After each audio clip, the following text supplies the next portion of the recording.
दोस्तों नमस्कार। मैं डॉक्टर श्याम गोलो फिर से एक बार आपका इस ट्रेनिंग सेशन में स्वागत करता हूं। मैं आशा करता हूं कि आप सभी लोग स्वस्थ हैं और आप अपने साथ अपने परिवार का यानी घर का परिवार और एमसीएल परिवार दोनों का ख्याल रख रहे हैं। मैं ये भी उम्मीद करता हूं कि आप सभी लोग 1 घंटा बहुत अच्छी एक्सरसाइज कर रहे हो, अपने हार्ट अपने लंग को मजबूत कर रहे हो और अपनी इम्यूनिटी को बढ़ा रहे हो। तो चलिए शुरुआत करते हैं आज के टॉपिक से। दोस्तों हमारे भारत में दुनिया की 18% आबादी रहती है। बहुत जल्दी हम चाइना को भी पीछे छोड़ दुनिया की सबसे बड़े आबादी वाले देश बनने वाले हैं। दोस्तों लेकिन इसके कंपैरिजन में अगर हम लोग जमीन की बात करें तो हमारे पास सिर्फ 2.4% इतनी ही जमीन पूरी दुनिया की है।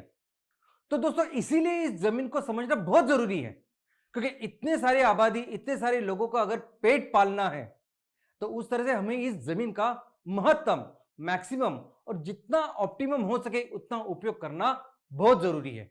और इसीलिए इस जमीन को समझना अच्छी तरह से समझना जरूरी है। लेकिन सबसे अच्छी बात तो यह है, इस कुदरत ने इस धरती माँ ने इतनी मेहरबानी हमारे ऊपर की है कि आज हमारे पास जैसी जमीन है, अगर उसे हम अच्छी तरह से बहुत बेहतर अगर उसका उपयोग करें, सही उसका उपयोग करें, तो हम एग्रीकल्चर और ऐसे कई सारे सेक्टर में दुनिया का फिर से नेतृत्व कर सकते हैं। तो चलिए शुरुआत करते हैं, समझते हैं आज के टॉपिक के बारे में। दोस्तों हमारे देश में जितनी भी जमीन है उस जमीन की लगभग 43% इतनी जमीन ये मैदानी है। लगभग 30% जमीन के ऊपर है पहाड़ पर्वत और 27% जमीन है प्लेटू यानी पठार के ऊपर। आज जानेंगे हम इस पठार के बारे में। दोस्तों हमने देखा कि जमीन जो मैदान होती है वो एक समतल प्लेन ऐसा भाग होता है जो समुद्र के जो लेवल है उससे बहुत ज्यादा ऊंचाई पे नहीं होता, प्लेन ऐसे होता है। और हमने देखा पर्वत, पर्वत तो जमीन की जो समुद्र की जो लेवल है उससे कहीं ऊपर उठ के ऐसे पर्वत होते हैं और उनका जो टॉप होता है वो ऐसे पॉइंटेड होता है। अब इन दोनों का कॉम्बिनेशन अगर कुछ है तो इन दोनों का कॉम्बिनेशन है पठार, यानी पठार प्लेन भी है और पठार पर्वत भी है। हाँ दोस्तों, जो पर्वत की तरह जमीन से उठता है लेकिन उसके ऊपर पॉइंटेड टॉप नहीं होता तो होता है मैदान। ऐसे जमीन को, ऐसे भूप्रदेश को हम कहते हैं पठार। हमारे देश में लगभग 27% ऐसी जमीन है जिसे टेबल लैंड, हाईलैंड ऐसे भी कह सकते हैं। दोस्तों इस प्लेटू के, इस पठार के कई सारे वर्गीकरण, कई सारे प्रकार हम लोग कर सकते हैं। किस तरह से ये पठार बनते हैं, कौन सी भौगोलिक रचना में ये पठार होते हैं, इसके अनुसार इनका वर्गीकरण होता है। तो सबसे पहले देखते हैं पहला वर्गीकरण जो है बेसिस के, इसके बेसिस पे कि किस तरह से इस पठार की उत्पत्ति होती है। तो सबसे पहले है वोल्केनिक यानी ज्वालामुखी से बनने वाले पठार। दोस्तों हमारी इस पृथ्वी के अंदर बहुत सेंटर में अगर आप देखोगे तो 50,000 डिग्री से भी ज्यादा इतना टेम्परेचर होता है और इतने बहुत ज्यादा तापमान में ये सभी जो पत्थर होते हैं ये द्रवरूप अवस्था में होते हैं। तो जब भी हमारी इस पृथ्वी के ऊपर कोई भी दरार होती है या इस पृथ्वी जिस टेक्टोनिक प्लेट से बनी हुई है उन दोनों के बीच में मूवमेंट होती है और जरा सी जगह मिलती है तो ये जो पिघले हुए जो पत्थर है ये बाहर आते हैं, जिन्हें हम कहते हैं लावा, जिन्हें हम कहते हैं मैग्नम। और जैसे ही लावा बाहर आता है तो जैसे ही टेम्परेचर कम होता जाता है तो धीरे धीरे फिर से ये रूपांतरित होते हैं पत्थरों में और ऐसे ही बन सकता है पठार। भारत में और दुनिया में बहुत जगह पे ऐसे पठार बने हुए हैं। दूसरा जो प्रकार है वो है टेक्टोनिक प्लेटो। नाम ही जैसे बताता है कि जो भी पूरी पृथ्वी जिस प्लेट से बनी हुई है, हमने देखा कि ये दो प्लेट, इन दो प्लेटों के बीच में हमेशा कुछ ना कुछ मूवमेंट होती रहती है, घर्षण होता रहता है। और यही जो मूवमेंट है कि जिसके वजह से बनते हैं ये पहाड़, हिमालय बना है उससे, यही वो मूवमेंट है जिससे बन सकता है मैदान और इसी मूवमेंट के कारण बन सकता है ये पठार भी। और ऐसे पठार हमारे देश में भी है और पूरी दुनिया में भी है। तीसरा जो प्रकार है कि जिससे ये पठार बनते हैं वो है घर्षण। दोस्तों हो सकता है कि बहुत सारे जगह पे ऐसे पर्वत हो और इस पर्वत को घिस घिस के इससे पठार बन सकते हैं। तो किससे घिस सकते हैं ये? तो ये नदियां हो सकती है, हिम नदी हो सकती है, हवा हो सकती है और ऐसे घिसने की वजह से, घर्षण की वजह से भी पठार पूरी दुनिया में बने हैं। दोस्तों इसके अलावा एक ऐसा वर्गीकरण है कि आपका जो हम ये जो पठार है उसके आजू बाजू कैसी भौगोलिक परिस्थिति है, उसके हिसाब से भी इस पठार का वर्गीकरण होता है। तो इसमें सबसे पहले आते हैं इंटर माउंटेन प्लेटू या इंटर माउंटेन पठार। अभी नाम ही सजेस्ट करता है, माउंटेन यानी पर्वत, इंटर यानी बीच में, तो दो पर्वत के बीच में जो पठार होता है उसे हम कह सकते हैं इंटर माउंटेन प्लेटू। हमारे देश में तिबेट एक ऐसा पठार है कि जो पर्वतों के बीच में बसा हुआ है। दूसरा है लावा प्लेटू, यानी ऐसा पठार कि जिसके आजू बाजू कहीं तो ज्वालामुखी का केंद्र है, उसे हम कहते हैं लावा प्लेटू या लावा का पठार। इसके अलावा ऐसा पठार जिसके एक बाजू पर्वत है और दूसरे बाजू पूरा मैदान है, इसे हम कहते हैं पीडमॉन्ट पठार। दोस्तों, इसके अलावा और एक प्रकार है जिसका नाम है कॉन्टिनेंटल पठार। यह ऐसा पठार है कि जिसके आजू बाजू पूरी प्लेन समतल ऐसी जमीन होती है। तो एक तो वो जमीन हो सकती है, मैदान हो सकते हैं, नहीं तो ऐसा हो सकता है पूरा समंदर। दोस्तों, हम तो आज वैसे भारत के पठारों के बारे में समझेंगे, डिस्कस करेंगे, लेकिन दुनिया में कुछ पठार इतने रोमांचक है, इतने जबरदस्त है कि इनके बारे में भी मुझे लगता है कि हम सबने थोड़ा थोड़ा समझना चाहिए। तो सबसे पहला, सबसे जबरदस्त अगर कोई पठार है तो वो है तिबेट का पठार। दोस्तों, पूरी दुनिया में इस धरती के ऊपर सबसे बड़ा, सबसे विशाल अगर कोई पठार है तो उसका नाम है तिबेट का पठार। दोस्तों, इस तिबेट के पठार के जो रुंदी है वो चौड़ाई है 1000 किलोमीटर और जो लंबाई है वो 2500 किलोमीटर। इतना बड़ा विशाल ये तिबेट का पठार है। दोस्तों, ये पठार बहुत सारे देशों में है, यानी इसका जो बड़ा सा पार्ट है वो चाइना में है, लेकिन तिबेट का पठार चाइना के साथ भारत में है, भारत के साथ भूटान में है, नेपाल में है, पाकिस्तान में भी है, उसके साथ किर्गिस्तान और ताजिकिस्तान, ऐसे सभी देशों में यह तिबेट का पठार है। दोस्तों, तिबेट का पठार तो इतना विशाल है लेकिन बहुत ही ऊंचाई पे है। दोस्तों, 5 किलोमीटर ऊंचाई के ऊपर ही पठार है, 5 किलोमीटर ऊंचाई पे।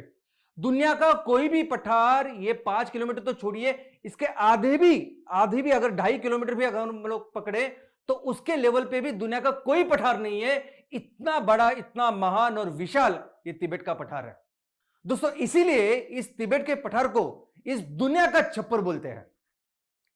ऐसा ही दूसरा एक रोमांचक पठार है जिसका नाम है अंटार्कटिक या पोलर पठार। दोस्तों, ये पठार ऐसे है कि ये पूरी तरह से पूरे समय ये हमेशा बर्फ से आच्छादित रहता है।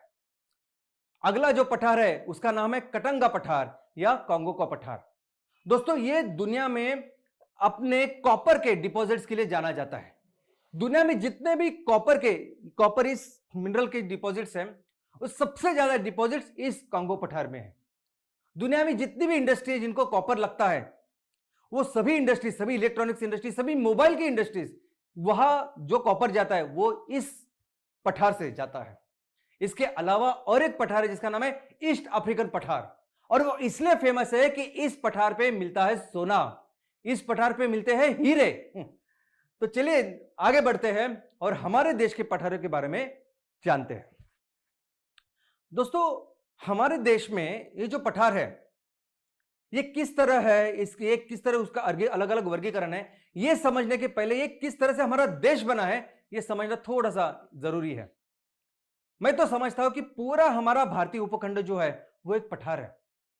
अगर आप इसकी रचना देखोगे तो भारत जब बना उसके पहले इस दुनिया पे सिर्फ 2 भूखंड थे। नॉर्थ, उत्तर में एक था ऑरेशिया, जिसे लॉरेशिया भी कहते हैं, और नीचे साउथ में था गोंडवाना लैंड। तो हमारे भारत का ये जो उपखंड है, तो हमारे भारत के उपखंड के साथ ऑस्ट्रेलिया, अफ्रीका, ये सब एक भूखंड थे। तो उससे फिर ये भारत का टुकड़ा निकला, उपखंड निकला, और धीरे धीरे जाके पहुंचा वहां ऊपर यूरेशिया में। और जैसे ही यूरेशिया में पहुंचा तो हमें पता है कि जैसे वो जाके पहुंचा तब वहां हिमालय की निर्मित हो गई, और इस हिमालय से जो भी नदियां निकली, गंगा, ब्रह्मपुत्र और सिंधु, इन्होंने और इतने कई सारी उपनदी ने फिर ऊपर का जो हमारा नॉर्थ का पोर्शन है उत्तर का पोर्शन है उसको पूरी तरह से एक बहुत ही दुनिया का जबरदस्त फर्टाइल प्लेन ऐसे बनाया। लेकिन यह छोड़ के पूरा जो भारत है वो एक्चुअली एक पठार है। चलिए समझते हैं इसके बारे में। दोस्तों हमारे देश में जो सभी पठार है उनका दो चीजों में वर्गीकरण होता है। एक है मध्य भारत का पठार और दूसरा है पेनिनसुला का या दक्कन का पठार। और वो कौन सी लाइन है कि जिनसे ये दो चीजें अलग अलग होते हैं, तो ये लाइन है ये। दोस्तों ये लाइन यानी नदी है, ये नर्मदा नदी है कि जिसके वजह से ये पूरे अपने देश के जो पठार है, ये मध्य भारत के पठार और नीचे पेनिनसुला या डेक्कन के पठार, इन दोनों में इसका वर्गीकरण होता है। लेकिन नर्मदा नदी जब बहती है तो दोनों बाजू अपने पहाड़ों की श्रृंखला है उसके साथ बहती है। नर्मदा नदी के ऊपर नॉर्थ में होता है विंध्य पर्वत और नीचे साउथ में है सातपुड़ा पर्वत। तो नर्मदा नदी साथ में विंध्य पर्वत और सातपुड़ा पर्वत, ये दोनों चल के हमारे भारत के इस पठार को दो हिस्सों में डिवाइड करते हैं। तो चलिए पहले हम लोग समझते हैं हमारे मध्य भारत के पठार के बारे में।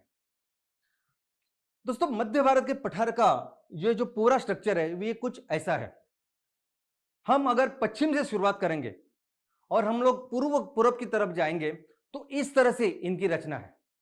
ऐसे समझे कि आप भारत की ओर देख रहे हैं, और मैं भारत की तरह खड़ा हूं, मैं भारत की ओर से आपको बता रहा हूं। तो ये जो मध्य भारत का पठार है, इसकी बाउंड्रीज अगर आप देखोगे तो इसके नॉर्थ वेस्ट में है अरावली पर्वत की श्रृंखला।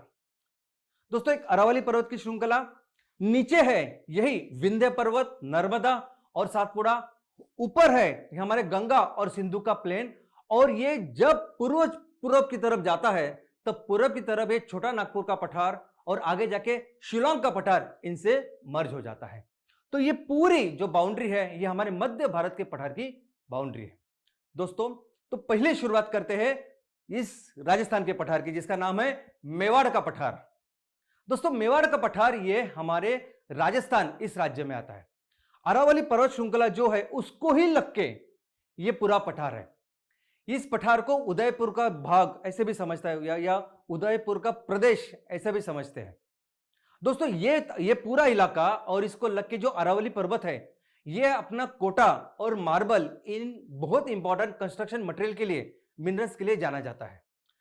अगर आप इसकी ज्योग्राफी देखो तो पूरे मेवाड़ के पठार में नीचे दो नदियां बहती है, एक है साबरमती और दूसरी माही। ये दो नदियां बह के जाती है खंबात के खाड़ी में। लेकिन सबसे ज्यादा प्रदेश जो कोई नदी अगर पार करती है उस नदी का नाम है चंबल। दोस्तों चंबल की एक नदी है जो यमुना की उपनदी है। ये पूरा प्रदेश चल के ये नदी यमुना को जाके मिलती है। एक शब्द है जो मुझे लगता है कि हम सभी हमेशा कंफ्यूज होते हैं, हमेशा लगता है हमें कि ये दोनों शब्द एक है मारवाड़ और एक है मेवाड़। बहुत सारे लोगों को ऐसा लगता है कि मारवाड़ और मेवाड़ एक ही है, लेकिन दोस्तों वैसे नहीं है। ये अरावली पर्वत जो है उसके वेस्ट में पश्चिम की ओर है मारवाड़ और उसकी पूर्व की ओर है मेवाड़। मारवाड़ इस शब्द का अगर आप अर्थ देखोगे तो मारू यानी डेजर्ट, मारू यानी रेगिस्तान और वाड़ यानी प्रदेश। तो रेगिस्तान वाला प्रदेश यानी मारवाड़, जो जिसे हम जोधपुर रीजन या जोधपुर प्रदेश के नाम से भी जानते हैं, और उसके ईस्ट में पूर्व की ओर है मेवाड़। तो दोनों में फिर कई सारे बाकी के डिफरेंसेस भी है। तो चले जाते हैं आगे के दूसरे पठार की ओर। दूसरा पठार जो पूरब की है, जो मेवाड़ के पठार के पूरब की ओर है, उसका नाम है मालवा पठार। दोस्तों ये मालवा पठार हमारे भारत के इतिहास में सबसे महत्वपूर्ण ऐसे पठार है। इसका एक बहुत रोमांचक ऐसा इतिहास है। दोस्तों हमारे पूरे भारत के इतिहास में, यानी प्राचीन भारत से लेके मध्ययुगीन भारत से लेके हमारे दिल्ली सल्तनत और उसके बाद है अंग्रेज, 1947 तक ये पूरा पठार एक पॉलिटिकली सबसे इंपॉर्टेंट ऐसे पठार था। हर राजा, हर सल्तनत, यहां तक के अंग्रेजों ने भी इस पठार को एक स्वतंत्र प्रदेश के अनुसार इसका एडमिनिस्ट्रेशन किया है। और इसका कारण यह है कि ये जो पठार है मालवा पठार, ये था एक राज्य और उस राज्य का नाम है अवंती। दोस्तों दुनिया में भारत में ऑफकोर्स, लेकिन पूरी दुनिया में सबसे समृद्ध राज्य में से एक है ये हमारा अवंती राज्य, जिसकी राजधानी है उज्जैन। दोस्तों उज्जैन और ये अवंती राज्य हमारे प्राचीन कालों में से व्यापार के लिए, संस्कृति के लिए, पढ़ाई लिखाई के लिए सबसे समृद्ध ऐसा प्रदेश है।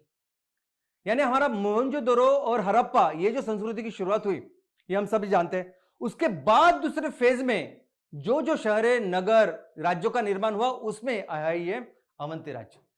राजा नंद, उसके बाद विक्रमादित्य, उसके बाद चंद्रगुप्त मौर्य, उसके बाद गुप्ता, उसके बाद परमार, उसके बाद दिल्ली सल्तनत, सम्राट अशोक से लेके कई सारे जो भी साम्राज्य यहां हुए, जो भी सल्तनत यहां हुए, उन्होंने ख्याल रखा इस अवध की भूमि का, इस उज्जैन का। दोस्तों अंग्रेजों ने भी बहुत इंपॉर्टेंट इनका ख्याल रखा था और 1947 तक, हमारे आजादी तक, ये पूरा जो पठार है, ये पूरा जो अवंतिका भाग है, अवंतिका राज्य है, वो अपने आप में एक स्वतंत्र राज्य था। दोस्तों जैसा हम देखते हैं कि पॉलिटिकली ये बहुत इंपॉर्टेंट था। किसी भी राज्य ने हमेशा अपने साम्राज्य में इस अवंती के राज्य का ख्याल रखा। अंग्रेजों ने भी इसका ख्याल रखा क्योंकि एक बहुत बड़ा सेंटर तो था ही, लेकिन ये एक बहुत महान ऐसा लर्निंग सेंटर था। मैं हमेशा कहता हूं कि दुनिया के सभी जितने भी विश्वविद्यालय थे वो भारत में थे, और उस सभी सेंटर्स में सबसे महत्वपूर्ण पढ़ाई का सेंटर अगर कुछ था, विद्यालय कुछ था, तो वो था उज्जैन। पूरी दुनिया में उज्जैन का नाम था। और ये उज्जैन कैसे बना?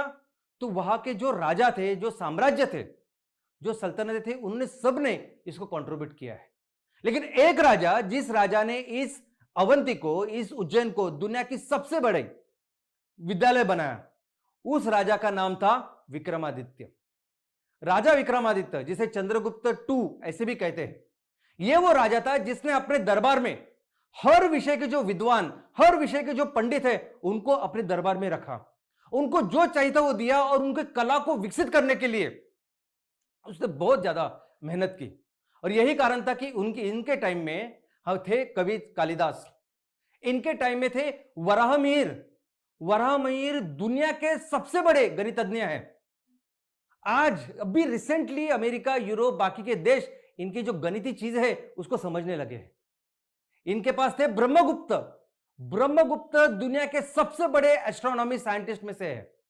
उन्होंने जो कुछ चीजें बताई है, जो थियरीज उन्होंने तब बताई है, आज उस थियरी पे काम कर रही है नासा और बाकी के कई सारे लोग जो एस्ट्रोनॉमी में काम करते हैं। तो दोस्तों ये है संस्कृति इस अवध की और उज्जैन की।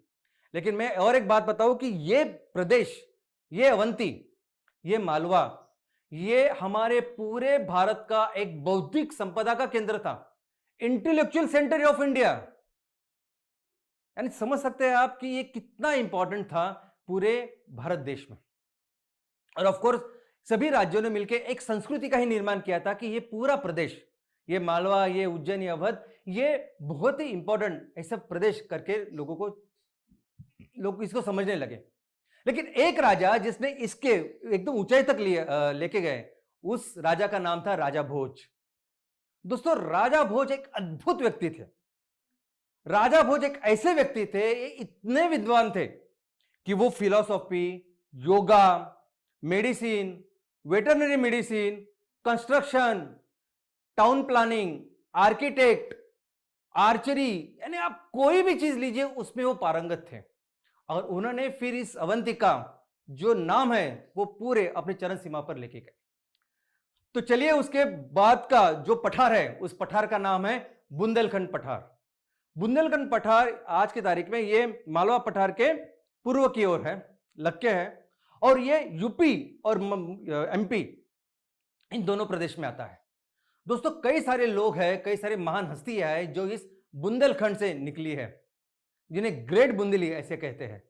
जिसमें है तुलसीदास, जिन्होंने रामचरितमानस लिखा, जिसमें थी रानी लक्ष्मीबाई, तात्या टोपे, जिसमें थे मेजर ध्यानचंद, और ऑफ कोर्स हमारे रजनीश ओशो, और ऐसे कई सारे महान व्यक्ति इस प्रदेश से निकले हैं। दोस्तों इसके बाद में जो लक्के पठार है उसका नाम है बाघेलखंड पठार। यह पठार भी उत्तर प्रदेश और मध्य प्रदेश इन दोनों में है। नेक्स्ट और मुझे लगता है कि पूरे भारत में सबसे महत्वपूर्ण पठार अगर कोई है तो उसका नाम है छोटा नागपुर पठार। हाँ दोस्तों, ये छोटा नागपुर पठार, इसका नाम जो आया है, तो नागपुर ये जो नाम है, तो वहां जो पहले से लोग रहते थे नागवंशी, उनसे आया है नाम नागपुर। और छोटा करके एक छोटा सा गांव है, छोटा गांव जो रांची शहर के आउटस्कर्ट्स में है, तो इससे बना ये छोटा नागपुर पठार। दोस्तों ये छोटा नागपुर पठार अगर आप इसका एरिया देखोगे तो आज की तारीख पे जितना ये पूरा झारखंड का राज्य जो है, झारखंड स्टेट जो है, वो पूरा झारखंड स्टेट इस छोटा नागपुर पठार के ऊपर है। लेकिन इसके अलावा झारखंड को लग के जो बाकी के राज्य भी हैं, जैसे बिहार है, बिहार है, पश्चिम बंगाल है, उड़ीसा है, छत्तीसगढ़ है, इन सभी राज्यों में भी इस छोटे नागपुर पठार का एक्सटेंशन है। दोस्तों इस छोटा नागपुर पठार के वहां लोकली लैंग्वेज में कई सारे जो वर्गीकरण है, रीजनल वर्गीकरण है, लेकिन ये बहुत ज्यादा इंपॉर्टेंट है भारत की इकोनॉमी के लिए। और इसका कारण यह है कि इसके बहुत सारे मिनरल रिसोर्सेस। दोस्तों भारत में जितने भी मिनरल्स पाए जाते हैं उसमें सबसे रिच, सबसे ज्यादा मिनरल्स अगर कहीं मिलते हैं तो वह है छोटा नागपुर पठार। आज हम दुनिया में दूसरे स्थान पे है कि सबसे ज्यादा कोयला का निर्माण करने वाले, लेकिन सबसे ज्यादा कोयले के डिपॉजिट है इस छोटा नागपुर में। आयन यानी लोहा के भी सबसे ज्यादा जो खदानें हैं वो यहां इधर है। लेकिन उतना ही नहीं, कॉपर से लेके मैग्नीज से लेके जो भी आप बोलोगे मैक्सिमम इस प्रदेश में नजर आते हैं। लेकिन इसके अलावा इस प्रदेश का बहुत सारा इंपॉर्टेंस हमारे पर्यावरण के लिए भी है। दोस्तों इस छोटा नागपुर पठार के ऊपर ट्रॉपिकल और सब ट्रॉपिकल ऐसे बहुत डेंस ऐसे जंगल हैं। भारत में जितने सबसे महत्वपूर्ण, सबसे डेंस, सबसे ज्यादा स्ट्रांग ऐसे जो जंगल है वो इसमें पाए जाते हैं। और यही कारण है कि हमारे भारत में जितने भी अभयारण्य हैं, मैक्सिमम अभयारण्य इस झारखंड या इस छोटा नागपुर पठार के ऊपर है। और इतना ही नहीं, भारत में सबसे ज्यादा संरक्षित वन, चाहे वो शेर के लिए हो सकते हैं, किसी दूसरे पक्षी के लिए, प्राणी के लिए हो सकते हैं, वो सभी कॉन्सेंट्रेटेड है इस छोटा नागपुर के ऊपर। दोस्तों इसके बाद लग के जो आखिरी पठार है, इसका नाम है शिलांग पठार या मेघालय का पठार। जैसे नाम से ही हम लोग समझ सकते हैं कि ये जो पठार है ये मेघालय में है। और इस पठार के आजू बाजू कई सारे पर्वत हैं, गारो, खासो, जैंतिया, ऐसे सभी तरह के पर्वतों से ये घिरा है। तो चलिए समझते हैं, ये तो था मध्य भारत का पठार। अभी समझते हैं दक्कन का या पेनिनसुलर पठार। तो दोस्तों इसकी जो बाउंड्रीज है, दक्कन के पठार की जो बाउंड्रीज है, वो आप देखोगे तो ऊपर नॉर्थ की ओर उत्तर दिशा में है विंध्या, नर्मदा, जो ऊपर की जो बाउंड्री है वो। नीचे अगर आप देखोगे तो राइट साइड में है पश्चिम घाटी और लेफ्ट में है पूर्व की घाटी। तो एक ट्रायंगल बनता है हमारी इस पेनिनसुला में, और इस पूरे ट्रायंगल में है हमारा दक्कन का पठार। अब इस दक्कन के पठार के भी अलग अलग डिविजन्स है, अलग अलग वर्गीकरण है। वो इसके बेसिस पे है कि किस देश में, किस राज्य में ये पठार आता है। तो अगर आप देखोगे तो इसमें महाराष्ट्र, कर्नाटक, तेलंगाना ऐसे अलग अलग इसके नाम है। दंडकारण्य करके भी उनका एक नाम है। कुछ लोग बोलते हैं कि छोटा नागपुर का पठार जो है ये इसका ही एक एक्सटेंशन है। तो अलग अलग थियरीज है। तो चलिए समझते हैं इसके बारे में। तो सबसे पहले है महाराष्ट्र का पठार। दोस्तों महाराष्ट्र में अगर आप देखोगे तो महाराष्ट्र में जो पश्चिम घाटी है, वेस्टर्न घाट, उसको लेके पूरा जो दूसरा इलाका, जो पूरब की ओर जाने वाला महाराष्ट्र का सब इलाका, वो पठार के ऊपर है। अब इसमें एक रोमांचक बात यह है कि ये जो लावा, बहुत सारा महाराष्ट्र और कर्नाटक का जो पठार है वो लावा की वजह से या ज्वालामुखी की वजह से बना है। तो इसके ऊपर जो लावा है, लावा क्या कर सकता है, तो दो चीज में लावा रह सकता है। एक तो लावा जमीन के बाहर आ सकता है और जमीन के ऊपर वो छाया रह सकता है। नहीं तो लावा क्या करता है कि फिर से जमीन के अंदर जो पर्वत या पत्थर होते हैं उसके अंदर चला जाता है। तो जब ये जमीन के ऊपर रहता है तो अब ये बहुत अच्छी उपजाऊ ऐसी मिट्टी तैयार करता है, जो मिट्टी ये आयरन, मैग्नीशियम इसमें बहुत रिच, फर्टाइल होती है। और ऐसी ही मिट्टी बनाई है महाराष्ट्र में और कर्नाटक में। दोस्तों इसके अलावा जब ये लावा अंदर पत्थरों के बीच में जाता है तब एक अच्छी खदान तैयार कर सकता है, कुछ अच्छे मिनरल्स हमें प्रदान कर सकता है। दूसरा जो इसका पठार है उसका नाम है कर्नाटक का पठार। तो कर्नाटक राज्य में जो पठार है उसके हिसाब से आता है और इसके दो अलग अलग भाग हो सकते हैं, एक है मालनाद और दूसरा है मैदान। तो मालनाद यानी कर्नाटक का वो पठार कि जिसमें थोड़े थोड़े ऊंचाइयां या पहाड़ है, और मैदान यानी वो पठार कि जो पूरी तरह से प्लेन है। इसके आगे बाद में है तेलंगाना का पठार जो इन दोनों को लग के है।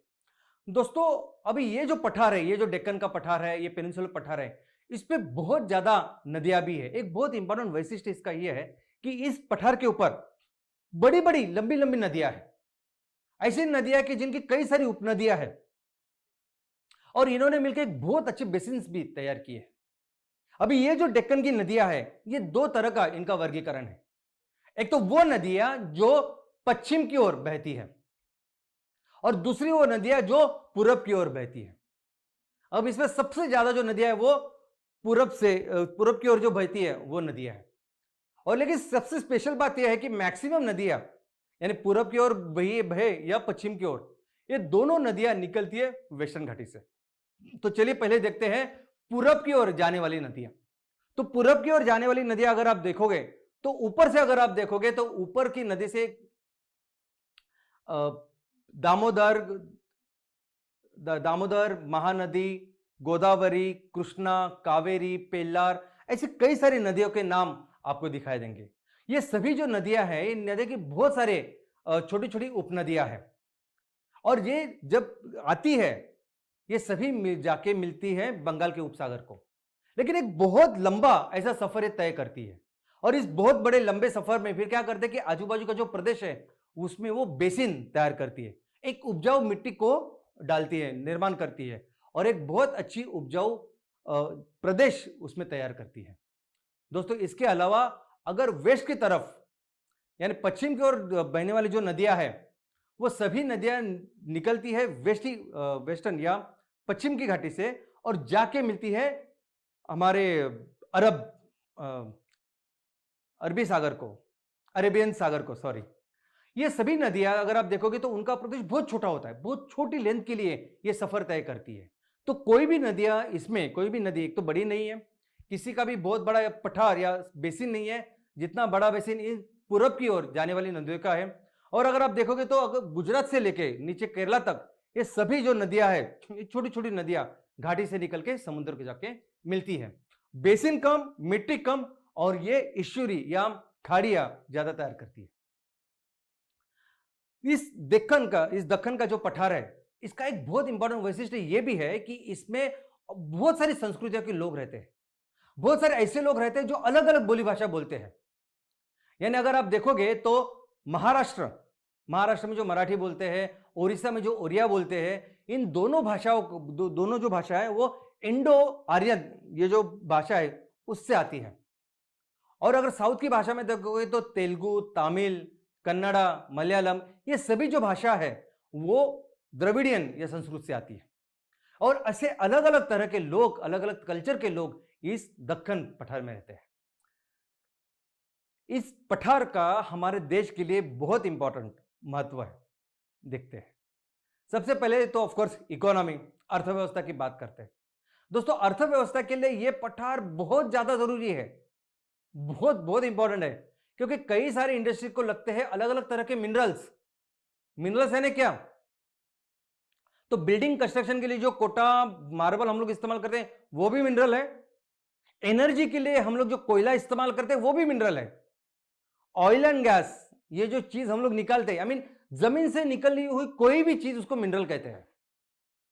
तो ये क्रूड ऑयल, गैस जितना भी हमें मिलता है वो भी उस मिनरल्स में आता है। और इसके अलावा ऑफ कोर्स ऐसे मिनरल जिनसे फिर धातु बनते हैं, तो इस लोहा हो सकता है, कॉपर हो सकता है, मैग्नीज हो सकता है, ऐसे सब कुछ हो सकता है। ये सभी तरह के जो मिनरल है वो आते हैं, रहते हैं इस पठार के ऊपर। अभी देखिए ये हमारे मिनरल्स का भारत का नक्शा है।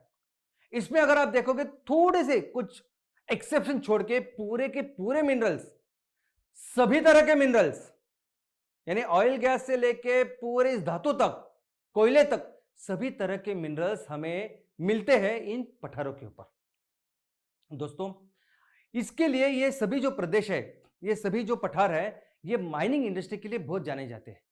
अपने देश के मैक्सिमम, आई मीन ऑलमोस्ट सभी तरह के जो माइंस है, वो यानी खदानें, वो इस पठार में दिखाई देती है। और कोल, दोस्तों कोल प्रोडक्शन में जैसा मैंने कहा कि हमारा देश पूरी दुनिया में कोयले के लिए दूसरे स्थान पे है। पूरी दुनिया में जितना भी कोयला बनता है, भारत दूसरे क्रमांक पे है। सबसे ज्यादा कोयला हम लोग बनाते हैं। नंबर 1 है चाइना, उसके बाद है हम। और ये कोयला बनाने की ये सभी खदानें मैक्सिमम इस जगह पे है, यानी सबसे ज्यादा मैक्सिमम अगर आप देखोगे तो झारखंड में है। ये झारखंड में बोकारो, रांची, रानीगंज, ये सभी ऐसे प्रदेश है, जगह है कि जहां बहुत बड़ी बड़ी खदानें हैं। आज भी हमें जितनी इलेक्ट्रिसिटी, बिजली लगती है, भारत बिजली का इस्तेमाल करने में 6वें स्थान पे है। हमारे पास इतनी आबादी है, इतने लोग हैं। दोस्तों पूरी दुनिया में जितना भी कोयले का निर्माण होता है, भारत का दूसरा स्थान है। पूरी दुनिया में सबसे ज्यादा कोयला निर्माण करते हैं हम, चाइना के बाद। और ये कोयला कहां से आता है? तो कोयला आता है इन खदानों से, कोयला आता है इन पठारों से। सबसे ज्यादा कोयले की खदानें जो है वो इस झारखंड में है। झारखंड में बोकारो, रानीगंज, रांची, ये ऐसी प्लेसेस है कि जहां बहुत ज्यादा कोयले का निर्माण होता है। बहुत बड़ी बड़ी खदानें इसमें है। आज हमारे देश में जितनी भी बिजली का निर्माण हम लोग करते हैं, हम दुनिया के 6वें स्थान पे है कि सबसे ज्यादा बिजली का इस्तेमाल हम लोग करते हैं। इतनी आबादी हमारे पास है, लेकिन उसमें अगर आप देखोगे तो 55% से लेकर 60% जो बिजली हमें लगती है, वो आज भी हम लोग कोयले से तैयार करते हैं। तो ये सब कोयला, ये सब कुछ आता है इन पठारों की वजह से। दूसरे, जैसा मैंने बताया कि लोहा हो, मैग्नीज हो, कॉपर हो, या इनफैक्ट इवन आपका गोल्ड, सोना, आपने नाम सुना होगा कोलार गोल्ड फील्ड, या केजीएफ 1, केजीएफ 2, ये भी है कर्नाटक के उस पठार के ऊपर भी। दोस्तों इसके अलावा इन पठारों ने एक बहुत अच्छी उपजाऊ जमीन का निर्माण किया है। महाराष्ट्र, कर्नाटक में अगर आप देखोगे तो इस लावा की वजह से एक बहुत काली ऐसी मिट्टी तैयार हुई है कि जो अपने आयन, मैग्नीज में बहुत ज्यादा उसमें ये तत्व है, जिसकी वजह से ये पूरे उस प्रदेश में एक कॉटन सॉइल, यानी काली मिट्टी, जिसमें बहुत अच्छा कपास की निर्मित होती है, इस नाम से वो जानी जाती है। दोस्तों इसके अलावा जैसे हमने देखा कि दक्कन और बाकी के जगह में भी बहुत सारी नदियां हैं, और नदियां, उपनदियां हैं, और इन नदियों के ऊपर भी कई सारे ऐसे हाइड्रो इलेक्ट्रिसिटी, ऐसे प्रोजेक्ट्स हम लोगों ने तैयार किए हैं। हमें जितनी भी बिजली लगती है, 13% बिजली ये हाइड्रो इलेक्ट्रिक पावर से आती है। यानी दुनिया में सबसे ज्यादा हाइड्रो इलेक्ट्रिक पावर यूज करने वाले देशों में है भारत। और क्यों हमारे पास इतने सारे हाइड्रो प्रोजेक्ट्स हैं? क्योंकि हमारे पास भगवान ने कुदरत ने दिए हुए इतनी सारी नदियां हैं। तो इससे कई सारे प्रोजेक्ट है हमारे इस पठारों के ऊपर। इसके अलावा टूरिज्म, दोस्तों मैं कह सकता हूं कि भारत में ये इस पठारों की वजह से जो कुछ भू प्रदेश बने हैं, कुछ जो प्रदेश बने हैं, जो टूरिज्म स्पॉट्स बने हैं, वो पूरी दुनिया में कहीं नहीं है। कहां जाओगे आप? जब टूरिज्म के लिए जाते हो तो क्या आप जंगल देखोगे, पहाड़ देखोगे, बीच पे जाओगे, और क्या।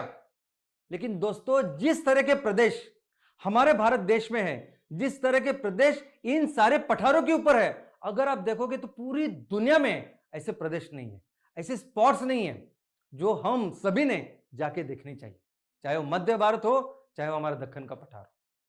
तो दोस्तों इसके अलावा ये पूरा जो प्रदेश है, जैसे मैंने कहा कि इसमें बहुत सारा एनवायरनमेंट को लेकर बहुत घने ऐसे जंगल है, बहुत उपजाऊ ऐसी सब प्रदेश है, और इसमें इसी की वजह से है हमारे बहुत जैव विविधता, बायोडायवर्सिटी। हर तरह के पशु, पक्षी, प्राणी, वनस्पति बहुत सारी इसमें नजर आती है। लेकिन दोस्तों अभी इतना सब कुछ कंट्रीब्यूशन करने के बाद आज हमारे ये जो इलाके हैं, जहां ये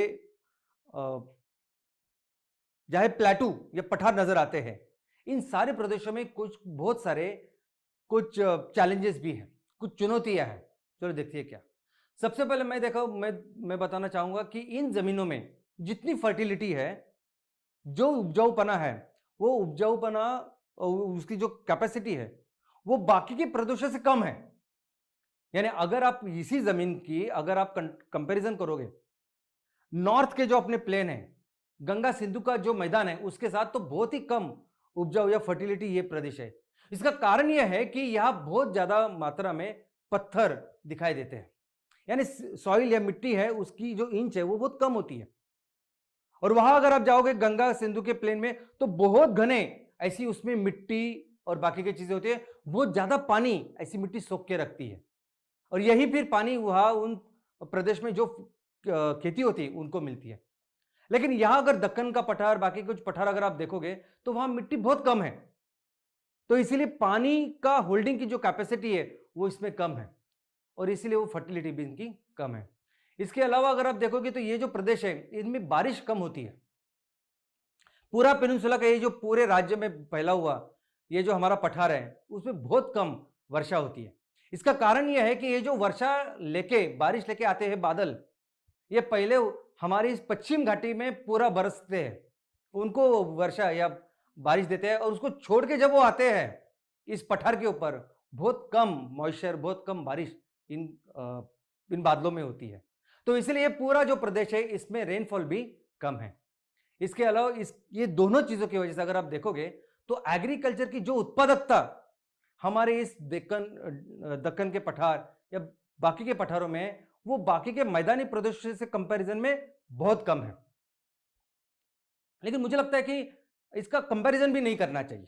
ओके, एक तो कम है हम सभी जानते हैं, लेकिन जितना पोटेंशियल है अगर कोई भी जमीन अगर हम यही चीज कंपेयर करें किसी बाहर के देशों के साथ, इजराइल के साथ, बाकी कई सारे देशों के साथ, अमेरिका के साथ, यूरोप के साथ, उनके पास तो जो जमीन है उसमें तो कुछ भी नहीं है, कुछ भी तत्व नहीं है, फिर भी इजराइल क्या करता है हम देखते हैं।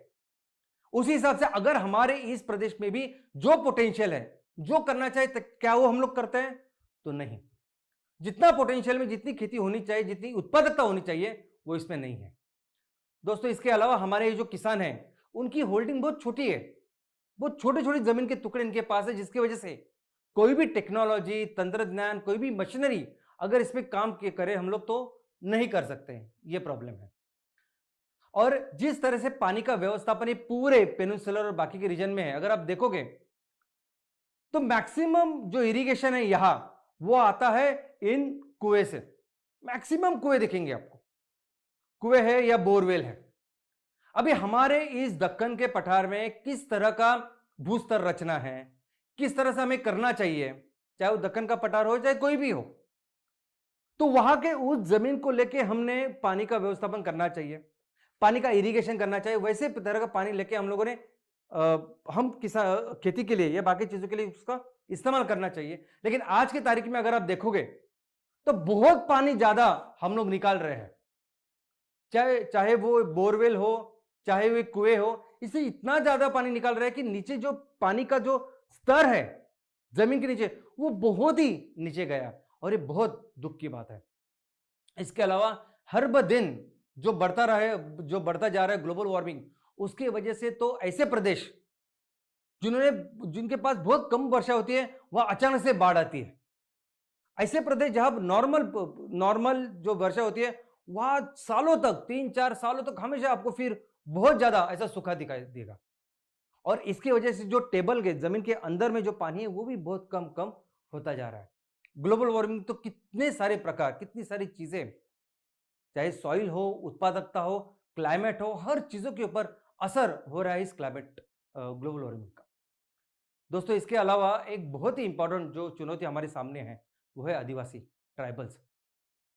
दोस्तों इन पहाड़ों में इन सभी तरह के जो अलग अलग पठार है इनमें सबसे ज्यादा जो लोग रहते हैं, जो मूल निवासी अगर हमको बोल सकते हैं, वो है ट्राइबल्स, वो है आदिवासी।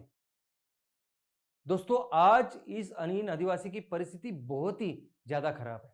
पूरे भारत में जितने भी आदिवासी अलग अलग क्षेत्र में रहते हैं सबसे खराब परिस्थिति आज इनकी है। ये वो आदिवासी है कि जो सालों से यानी हजारों सालों से यहां रहते हैं और उनका आजू बाजू की जो पर्यावरण है जो जंगल है उनके साथ एक बहुत गहरा ऐसा रिश्ता है। उनकी सामाजिक व्यवस्था उनकी आर्थिक व्यवस्था सब कुछ इस जंगल को इस पर्यावरण को लग के है।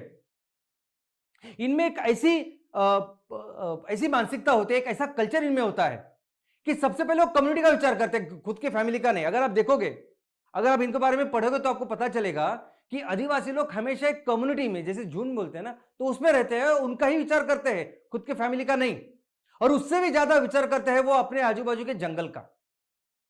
और उनकी पूरी तरह से जो सामाजिक, आर्थिक, सभी तरह की जो आज अभी तक की जो व्यवस्था है, एक बहुत ही अच्छे संतुलन में है। जिस पठार के ऊपर ये रहते हैं, जिस जंगलों में ये रहते हैं, उन जंगलों के साथ इनका एक बहुत अच्छा ऐसा सहजीवन है, बहुत सारे सालों से, हजारों सालों से।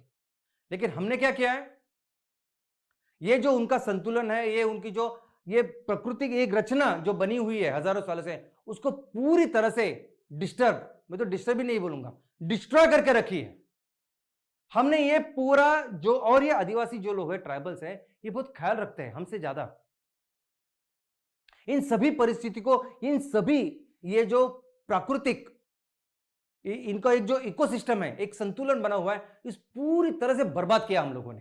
और आज की तारीख में अगर आप देखोगे तो इस कोयल, सिर्फ कोयल का एक जो एग्जांपल है, आज हमारे देश में जितना भी कोयला तैयार होता है, कोयला निर्माण होता है, आपको पता है इस कोयले की खदानों की वजह से कितनी बड़ी हानि इन सभी पर्यावरण की, हमारे लोगों की, आदिवासी की, इन पठारों की हो रही है। यानी अगर कोई भी एक कोयले की खदान हो, कुछ किलोमीटर लंबी अगर वो हो, तो इसका मतलब यह नहीं कि सिर्फ उतना ही प्रदेश प्रभावित होता है, उस प्रदेश को लेकर कई सारे जीव जंतु, पर्यावरण, पशु पक्षी, और ऑफकोर्स ये सभी लोग, ये सभी हमारे आदिवासी लोग, ट्राइबल्स लोग जो हजारों सालों से वहां रहते हैं, ये पूरी तरह से डिस्टर्ब होते हैं। दोस्तों आज जैसा मैंने कहा कि ये सभी जो प्रदेश है वो बहुत रिच है, वो उसमें बहुत ज्यादा ऐसे मिनरल्स वगैरह पाए जाते हैं, इसलिए हर जगह अगर आप देखोगे ना, तो हर जगह आपको ये कुछ ना कुछ औद्योगिक एक्टिविटी दिखाई देगी। हाइड्रो इलेक्ट्रिक पावर हमने देखे, जहां जहां बहुत अच्छे खूबसूरत ऐसी जगह है, तो वहां हम लोग डैम बनाते हैं, फिर वो हाइड्रो इलेक्ट्रिक पावर बनाते हैं। और ऐसे इस पूरे प्रोसेस में ये जो वहां के जो लोग हैं, जिन्होंने अभी तक इनका ख्याल रखा, इन लोगों को हम पूरी तरह से डिस्प्लेस कर रहे हैं। और आदमी की तो ऐसी नीयत है कि जमीन के नीचे कुछ भी मिलेगा, जैसा हम लोग देखते हैं ना, पत्थरों के लिए और सिंपल मिट्टी के लिए वो निकालता है, पूरा डिस्ट्रॉय करता है और उसको जाके बेचता है। लेकिन उसके वजह से हमने आज इस प्रदेश को बहुत ही नुकसान पहुंचाया है। और अगर मैं पर्यावरण की बात करूं तो पर्यावरण को इतनी हानि इस खदानों की वजह से होती है, माइनिंग की वजह से होती है, जो हम शायद फिर से कभी उसको ले नहीं पाएंगे, चुका नहीं पाएंगे। तो क्या है सॉल्यूशन, क्या क्या कर सकते हैं इसके बारे में? तो दोस्तों जरूरी है ये औद्योगिक विकास, सामाजिक विकास, जिस तरह से आबादी बढ़ रही है, जिस तरह से टेक्नोलॉजी बढ़ रही है, हमें बहुत चीजों की जरूरत लगती है, ये मिनरल्स की जरूरत लगती है, लेकिन किस तरह इनका उपयोग होना चाहिए, किस तरह इनको निकलना, इसका इस्तेमाल होना चाहिए, ये होना चाहिए, ये पूरा जो प्रकृति का एक संतुलन है उसका ख्याल रखें। ये हमारे धरती माँ ने, इस पर्यावरण ने एक इतने करोड़ों सालों से सबका ख्याल रखा है ना, ये जो संतुलन बनाए रखा है, इस संतुलन का ऑफकोर्स पहला हमने उसके बारे में सोचना चाहिए। कोई भी विकास इस संतुलन को छोड़ के बिल्कुल नहीं होना चाहिए, तभी हम सस्टेनेबल डेवलपमेंट कर पाएंगे। कोई भी चीज, कोई भी इंडस्ट्री अगर आप चला रहे हो, कोई भी चीज अगर आप कर रहे हो, तो आप में ये ख्याल रखना पड़ेगा कि वहां के रहने वाले लोग, वहां की जो जनसंपदा, वहां का एनवायरनमेंट, इसका ख्याल हम लोग पहले रखें। दूसरा, ये जो लोकल्स वहां के लोग हैं, अगर कुछ चीज भी कर रहे हैं हमारे, उनके हमेशा के लिए जो परमानेंट उनकी जो रोजी रोटी है, उनके जो एम्प्लॉयमेंट है, इनकम है, उसका ख्याल रखना पड़ेगा ना। ये बहुत सारी केंद्र की राज्य की ऐसी सारी योजनाएं आती है, कुछ काम होता है औद्योगिक, तो थोड़ा उसी टाइम पे उनको एम्प्लॉयमेंट मिलता है, बाद में नहीं मिलता। ये नहीं होना चाहिए। जो जहां तक वाटर मैनेजमेंट की बात है, तो दोस्तों पानी एक बहुत इंपॉर्टेंट रिसोर्स है, और हमें कुदरत ने इतना दिया है, वो काफी है। जो भी चीजें आपको लगती है ना, हमें लगती है, चाहे वो खुद का डोमेस्टिक यूज हो, एग्रीकल्चर हो, इंडस्ट्री हो, हमें पर्याप्त पानी इस कुदरत ने दिया है। लेकिन उसका इस्तेमाल कैसे करें, उसका नियोजन कैसे करें, उसका कंजर्वेशन कैसे करें, यह हमें सोचना चाहिए। दोस्तों इसके अलावा जो खेती हम लोग करते हैं, तो खेती भी हर प्रदेश में अलग अलग तरह की हो सकती है। मेवाड़ के प्लाटू में हम लोग जो खेती करेंगे, वो हम लोग तेलंगाना के प्लाटू में नहीं कर सकते। हर एक की अपनी एक स्थानिक परिस्थिति है, जमीन है, हवा है, क्लाइमेट है। तो उस तरह से इस एग्रीकल्चर प्रैक्टिसेस करनी चाहिए। हमें जितने पानी इस उस खेती के लिए लगता है, उस पानी का नियोजन भी हम लोगों ने करना चाहिए। और दोस्तों ऑफ कोर्स बहुत इंपॉर्टेंट रोल है इसमें लोगों का।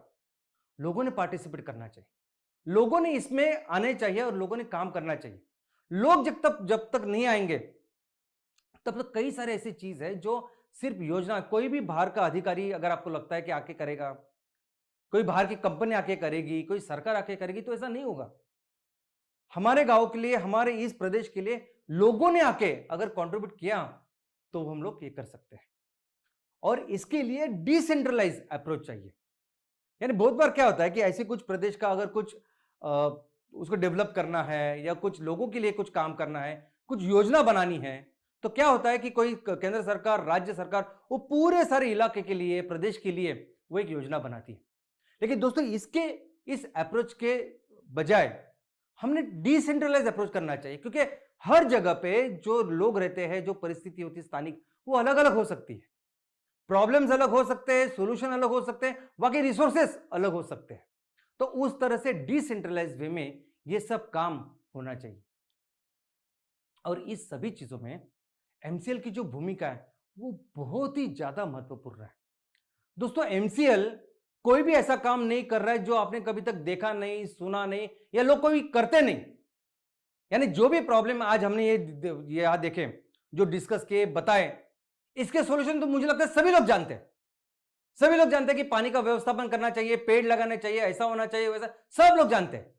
अगर आप कोई डिस्कशन रखेंगे तो सब लोग आके बोल सकते हैं कि नहीं ये होना चाहिए, वो होना चाहिए। तो लोग जानते हैं क्या करना है। यहां तक कि बहुत सारे लोग हमारे आजू बाजू एग्जाम्पल ऐसे ना कि खुद करते हैं।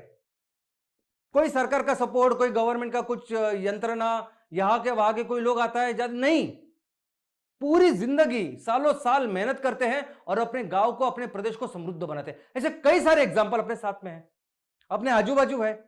कितने सारे एग्जाम्पल मैं हमेशा देता हूं, आज भी दे सकता हूं। तो एमसीएल क्या कर रही है? तो एमसीएल बेसिकली ऐसी ही चीजों के लिए एक तैयार कर रही है, एक मंच। एमसीएल बेसिकली एक मंच तैयार कर रही है, एक प्लेटफॉर्म तैयार कर रही है कि जिस प्लेटफॉर्म के ऊपर हम सब लोग इकट्ठा आए और ये सब सिंपल जो सॉल्यूशन है, जो काम है हमारी इस धरती के लिए, हमारे इस गांव के लिए, किसानों के लिए, वो करे। बस इतना ही ये महत्वपूर्ण जो भूमिका है वो एमसीएल की है। एमसीएल का अगर आप देखोगे तो एमसीएल की स्थापना ही हुई है इस पृथ्वी को बचाने के लिए।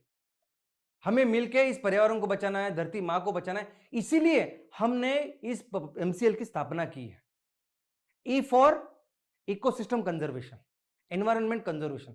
लेकिन दूसरा और एक ई है जिसके लिए एमसीएल काम करती है, और वो ई है एम्पावरमेंट ऑफ मासेस। वो ई है एम्प्लॉयमेंट के लिए मूवमेंट। दोस्तों एमसीएल का ऐसा मानना है कि हर जो परिवार आज हमारे गांव में रहता है, हर परिवार को एक रिस्पेक्टेबल इनकम मिलना चाहिए। और इनकम ऐसा नहीं मिलना जैसे आप देखते हैं कि वहां मिनरल्स है, बहुत खदानें करते हो आप, टेम्पररी उनको नौकरियां देते हो, और उसके बाद तो कई सारे लोग इनको आज भी बॉन्डेड लेबर करके चले लेके जाते हैं।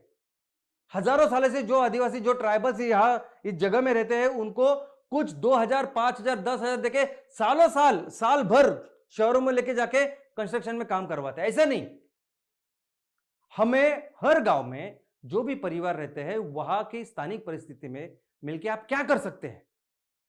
आज एमसीएल में जो अलग अलग बिजनेस के क्षेत्र है, यानी अगर आप किसान हो, आपके पास ऐसी पड़ी हुई बंजर जमीन है तो आप घास उगाओ। किसान हो, कुछ करे तो ऑर्गेनिक फार्मिंग करो, वो हम लोग खरीदेंगे। अगर आपके पास जमीन ही नहीं है तो आप कुछ पशुपालन करो, एनिमल हस्बेंड्री करो। कुछ चीज अगर आपको आती है, हैंडीक्राफ्ट, हस्तकला, तो ऐसी चीज तैयार करके तो जिसको हम बेच पाए। और हमारा एक ही मकसद है इन सब चीजों के, हर घर में एक अच्छा इनकम होना चाहिए। और दोस्तों जहां तक इस कोल की बात है, कोल सबसे बड़ा दुश्मन इस पूरे धरती का है। पूरी दुनिया में अगर आप देखोगे तो सबसे ज्यादा जो ग्लोबल वार्मिंग हो रही है वो इस कोल की वजह से, कोयले की वजह से हो रही है। और आज हम भी, भारत सबसे ज्यादा, दुनिया में सबसे ज्यादा कोल का निर्माण करने वाला और उसको उपयोग करने वाला देश है। लेकिन जरूरी नहीं कि उस कोल के लिए, उस कोयले के लिए हम इस जमीन को पूरी तरह से तहस नहस करके उसके अंदर से वो कोयला निकाले। आज एमसीएल आप जो घास तैयार कर रहे हैं ना, ये नेपियर ग्रास से हम लोग कुछ घंटों में हमारी इस फैक्ट्री में ऐसा कोल तैयार कर सकते हैं, ऐसा कोयला तैयार कर सकते हैं कि जो वैसे ही जलेगा जैसे नॉर्मल वो कोयला जलता है, उतनी ही कैलोरीफिक वैल्यू होगी और उससे कोई भी हानि किसी को भी नहीं होगी। तो फैक्ट्री में जितना चाहिए उतना कोयला हम लोग तैयार कर सकते हैं। उसके अलावा अगर आप कहते हैं कि अगर आपकी जमीन में ज्यादा मिट्टी नहीं है, ज्यादा उपजाऊ नहीं है, कोई जरूरत नहीं। जिस घास का हम लोग निर्माण करने वाले, जिस घास की हम लोग खेती करने वाले, अगर उसके बारे में आप किसी भी एक्सपर्ट को पूछेंगे तो उसकी जो रूट सिस्टम है वो इतनी अच्छी होती है कि आप कोई सी भी जमीन पे, किसी भी निकृष्ट, किसी भी इनफर्टाइल जमीन में भी उसको उगा सकते हैं। ऐसी कोई भी जमीन नहीं हो सकती कि जिसमें हम लोग ये कर नहीं सकते। तो जो मैक्सिमम जमीन है हमारे गांव में, हमारे प्रदेश में, उसमें हम लोग ये उत्पादन ले सकते हैं। और दोस्तों, इसमें ये करने का सबसे अच्छा प्रोजेक्ट अगर हमारे पूरे बिजनेस मॉडल में, पूरे परिवार में अगर कुछ है तो वह है एमसीएल विलेज प्रोजेक्ट। दोस्तों, इस सभी चीजों का समाधान है एमसीएल विलेज प्रोजेक्ट। अगर आपके ग्राम पंचायत में 2000, 3000, 5000 एकड़ जमीन है तो समझिए कि 5000 जो एकड़ जमीन है हम सबकी है। 5000 एकड़ जमीन है, हम कितने रहते हैं, 5000 लोग, 8000 लोग, सबकी जमीन है, सब मिलके बिजनेस करते हैं। ऐसा बिजनेस करते कि 1 इंच जमीन भी नहीं बचनी चाहिए। अगर आपके पास कुछ नहीं तो एमसीएल है ना, वो लाके देने के लिए, इनपुट्स लाके देने के लिए। लेकिन ऐसी कौन सी चीज है जो हम लोग मार्केट में बेच सकते हैं? अभी तो कितने सारी चीजों को हमने, उसके ऑप्शंस आज हमारे सामने हैं।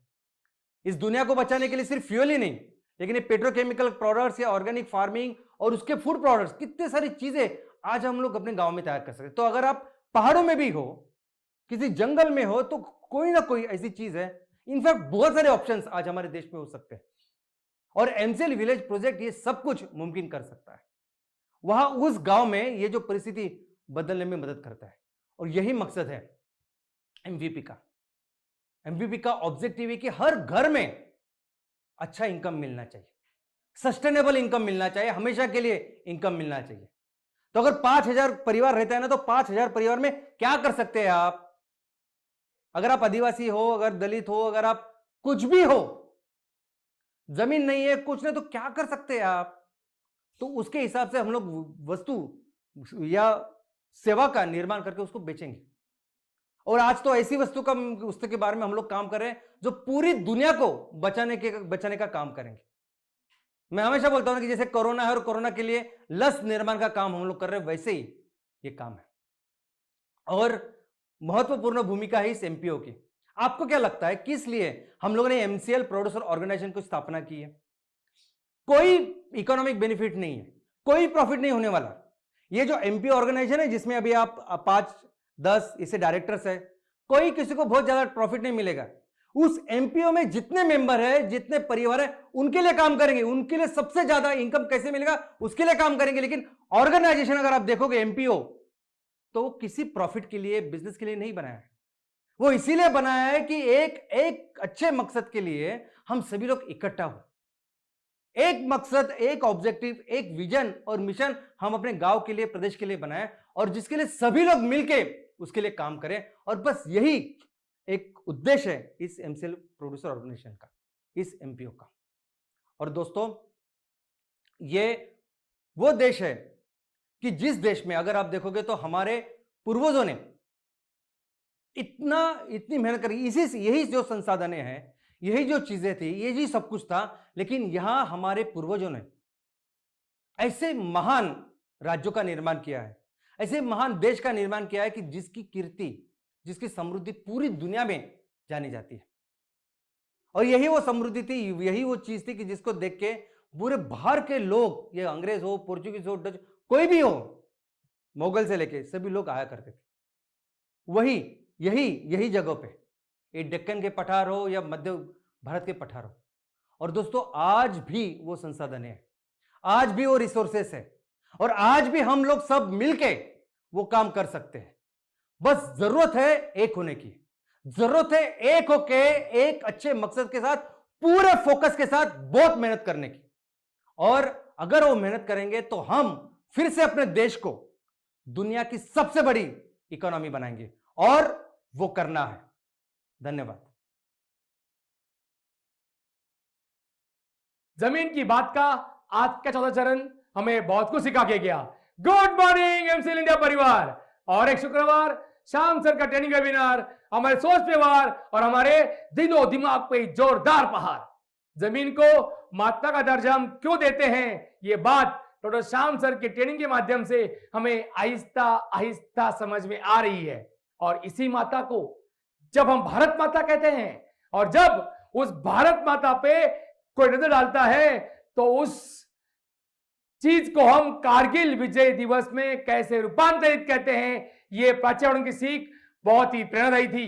Thank you Shyam sir, thank you Vaishnavi madam, and thank you very much all our channel partners, MBPs, BDAs, senior BDAs, prime BDAs, MPO, MBS, and all farmers of our country.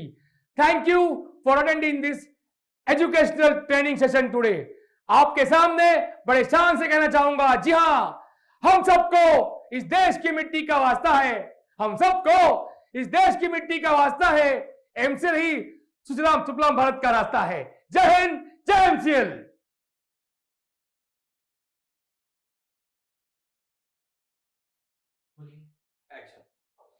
Thank you very much doctor Lavesh sir. Kargil Vijay Diwas दोस्तों, एक जाज्वल्य देशाभिमान और वीरों की आहुति बताने वाली इस कहानी को सुनकर फिर एक बार प्रेरणा मिलती है। और इस प्रेरणादायी कहानी के लिए मैं दिल से शुक्रिया अदा करना चाहूंगा प्राची मैडम इनका, और शुक्रिया अदा करना चाहूंगा उस इंसान का जो हमेशा हमें कुछ नया सिखाते हैं। दोस्तों, शायद स्कूल के दिनों में हमने भूगोल के विषय में 2 पन्नों में जमीन के बारे में पढ़ा होगा, लेकिन जमीन क्या है और उसका विस्तार क्या है, ये सारी बातें पिछले 4 हफ्तों से जो हमें पढ़ा रहे हैं, उनका मैं फिर एक बार यहां पर आप लोगों के सामने शुक्रिया अदा करना चाहूंगा। Thank you very much doctor Shyam Gholap sir, शुक्रिया। दोस्तों, इतने विस्तार और इतने डिटेलिंग के साथ में शायद ही आप लोगों ने कभी सुना होगा, और इसीलिए मैं दिल से धन्यवाद अदा करना चाहता हूं। और धन्यवाद अदा करना चाहता हूं मैं आप सभी लोगों का, सारे prime BDS, MPO, MBS, MBP, सारे चैनल पार्टनर्स और हमारे सारे स्टेक होल्डर्स, साथ ही साथ हमारा पूरा एमसीएल परिवार। दोस्तों, आप लोगों को फिर एक बार ये रिक्वेस्ट करता हूं कि आप कृपया चैट बॉक्स में जाकर आपका फीडबैक हमारे साथ शेयर कीजिए। और इसी के साथ मैं आपका होस्ट मंगेश शेलार ये घोषणा करता हूं कि आज का यह वेबिनार यहीं पर समाप्त हुआ। धन्यवाद।